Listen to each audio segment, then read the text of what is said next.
Une nouvelle émission BGC Privé avec le soutien de BGC Toscane, agence conseil en communication.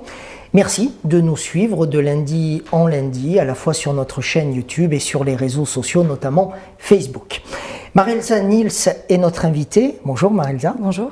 Vous êtes auteur, photographe depuis 2007, membre du studio Hans Lucas, une société de production dédiée à la photographie, aux écritures numériques, aux logiques transmédia. On reviendra sur l'univers du digital dans une deuxième partie de cet entretien. Je suis très heureux de vous recevoir. Ça fait plusieurs années que j'avais envie de vous recevoir et puis les choses ne se sont pas faites, elles se font aujourd'hui.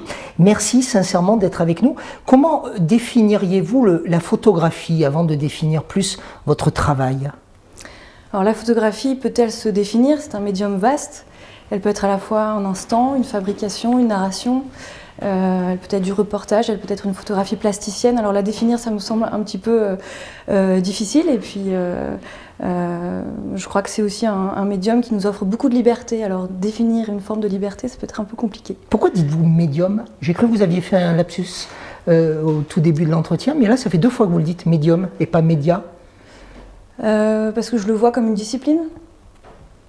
Enfin, je vois la photographie comme une discipline, comme peut l'être aussi la peinture, le médium de la peinture peut-être, si on peut dire, ou de la sculpture. Je vois comme quelque chose d'artistique qui n'est pas forcément un média, puisque dans média, il peut aussi y avoir numérique, et elle n'est pas que numérique. Certains disent de la photographie que c'est un regard à un instant T, ou un regard qui fige un autre moment pour l'éternité. Comment appréhendez-vous ces 2 définitions? Figer, effectivement, à un moment donné on fige, après qu'est-ce qu'on fige? On peut figer, je reviens sur ce que je disais là précédemment, ça peut être un moment, effectivement, un instant qu'on dit dans la profession décisif, pourquoi pas, mais cet instant décisif, il n'est pas toujours là, puisque si on fabrique une image, dans mon travail je fabrique beaucoup des images, bien plus que je ne prends des instants, à partir de là, est-ce qu'on fige réellement? On fige peut-être un quart de seconde, un 60e de seconde, mais au-delà de ça, on ne fiche pas forcément un moment. Alors, parlons de la manière dont vous travaillez précisément l'image.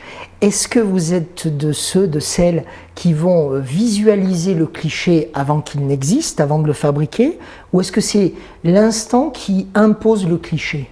Alors justement, je la fabrique tellement que je l'imagine bien en avance, tant dans les objets que dans le personnage choisi, que dans les gestes proposés ensuite sur la prise de vue. Oui.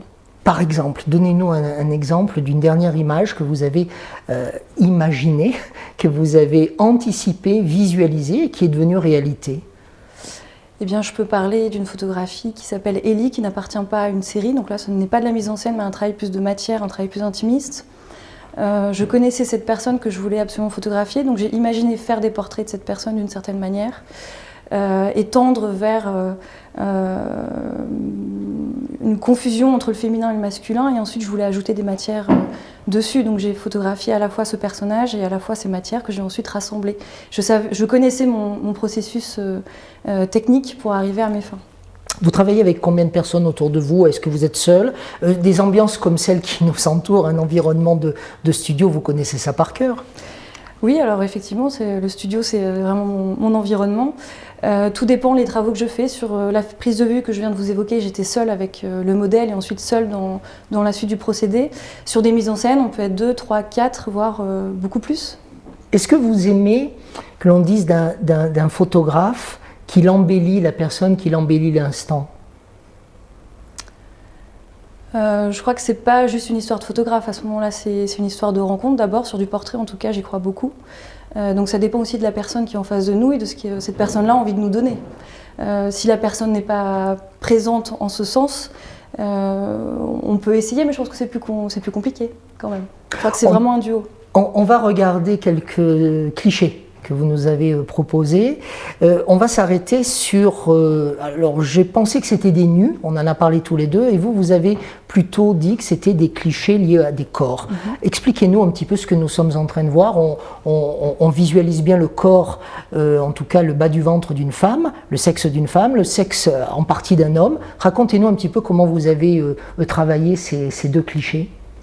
Alors j'aime beaucoup votre interprétation déjà, parce qu'en fait c'est une série qui s'appelle À fleur de corps. C'est pour ça que je parlais plus de corps que de personnages.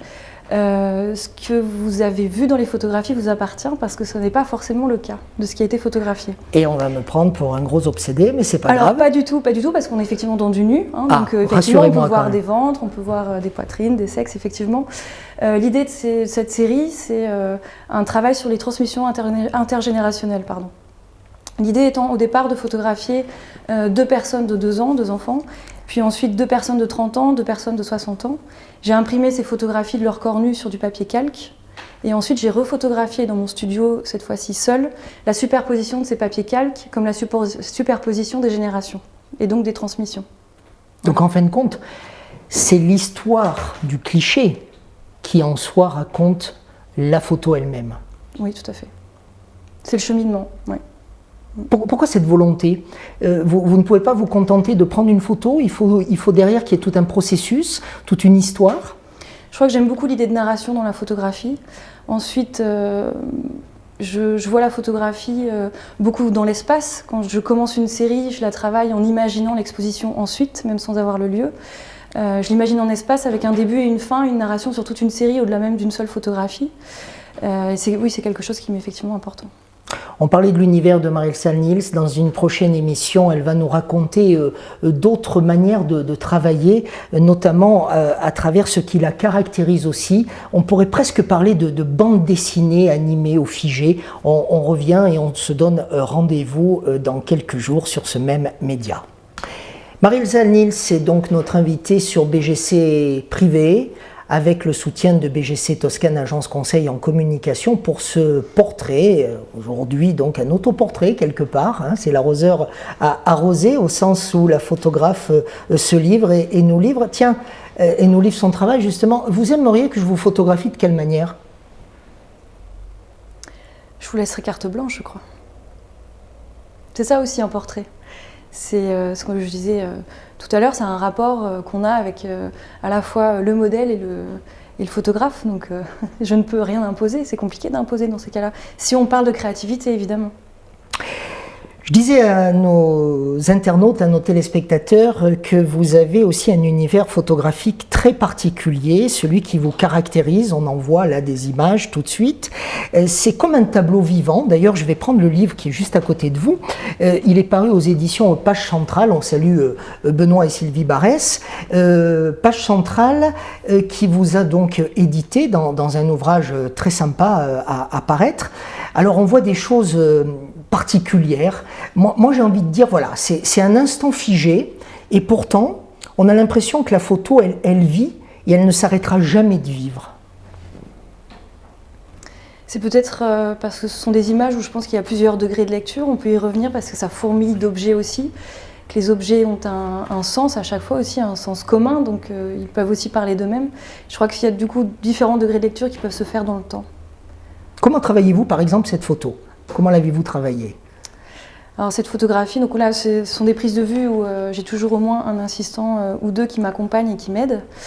Alors celle-ci, c'est vrai qu'elle est plutôt amusante dans sa fabrication puisqu'on a dû casser l'intérieur de cet endroit.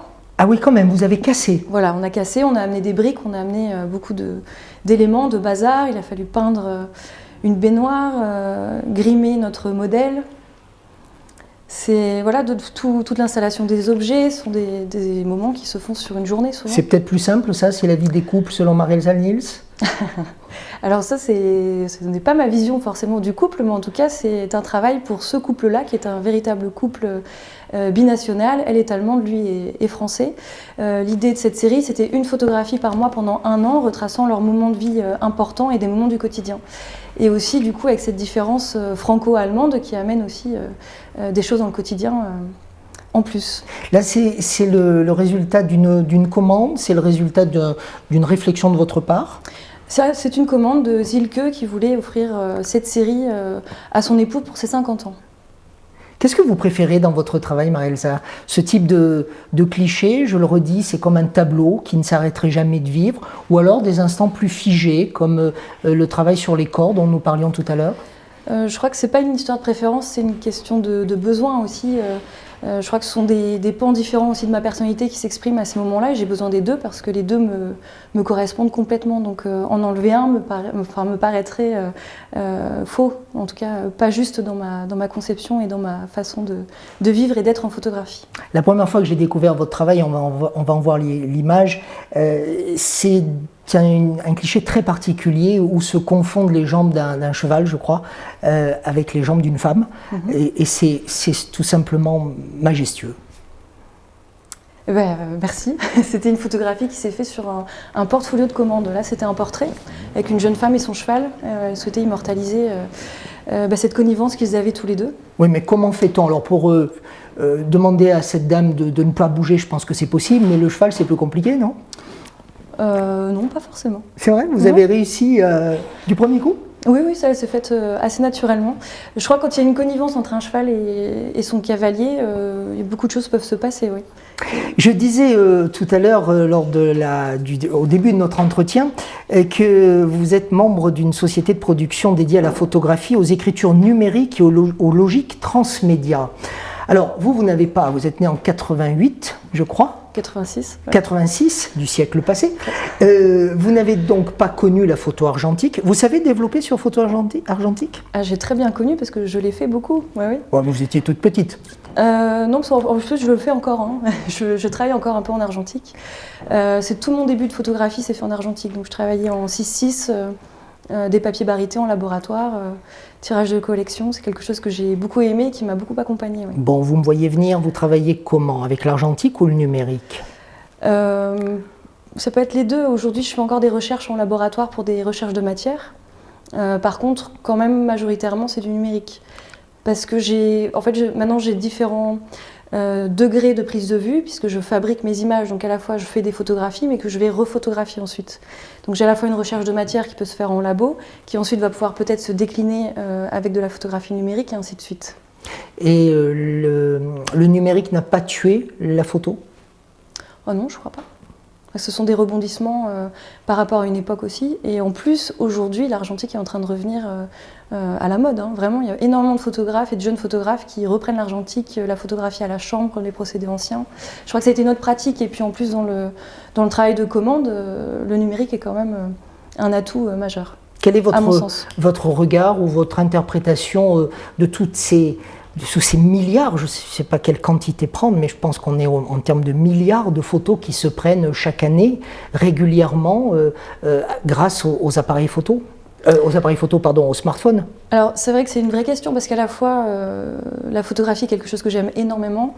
Il y a toute une ambiguïté sur la profusion d'images qui nous entourent et qui nous est infligée, et qui, personnellement, me dérange énormément. Parfois, j'ai besoin de ne plus regarder. Infligée, oui, je pense, oui. Oui. À la fois dans la pub, donc sur tous les panneaux publicitaires qu'on peut voir, les panneaux lumineux aussi qui nous obligent à regarder. Ça peut être de l'image photographique, ça peut être de l'image aussi construite numériquement, créée numériquement. On est quand même dans une profusion d'images, oui, qui moi me pose souci personnellement. Néanmoins, je pense qu'il y a encore beaucoup de gens aussi qui travaillent avec des démarches, et je pense que c'est là qu'on fait aussi la différence et qu'on peut inviter des gens à regarder différemment la photographie. Pourquoi ça vous gêne ou on vous sent sur la réserve quand vous parlez de cette profusion d'images? Ça m'étouffe. C'est quelque chose qui peut m'étouffer. Voilà. Et d'ailleurs, je cherche mon inspiration ailleurs que dans la photographie. Il y a plein de photographes que j'aime énormément, mais j'aime aussi beaucoup la matière. Hein. Je reviens, donc Marc Boer, par exemple, ou Niki de Saint-Phal, pour son féminisme notamment. Ça peut être aussi Rodin, tout simplement. Féminisme un peu particulier. Féminisme particulier, mais un féminisme quand même. Un rapport au corps particulier. Rapport au corps particulier, oui. C'est très quelqu'un d'engagé, en tout cas, et j'aime sa démarche, quoi. Le prochain cliché que vous êtes en train de préparer? C'est difficile d'en parler, en tout cas, je suis toujours sur des idées de féminin, masculin. Là, c'est une ligne directrice dans mon travail, je pense, pour quelques années, où le féminin, masculin laissera place plus à des idées aussi de genre et de toutes ces questions-là qui sont à la fois à la mode et à la fois dans ma tête depuis 4-5 ans maintenant que je travaille dessus. Merci, on retrouve votre travail bien sûr en vous contactant tout simplement à Clermont-Ferrand, c'est très facile pour vous contacter. Vous avez un site avec de très belles images, forcément, hein, heureusement. Merci beaucoup Marie-Elsa Nils d'avoir accepté ce passage par nos studios et cette émission portée par BGC Toscane, agence conseil en communication. Merci à Françoise Perret-Bernard et à Marité Ribeiro qui m'ont accompagné dans la réalisation de cet entretien.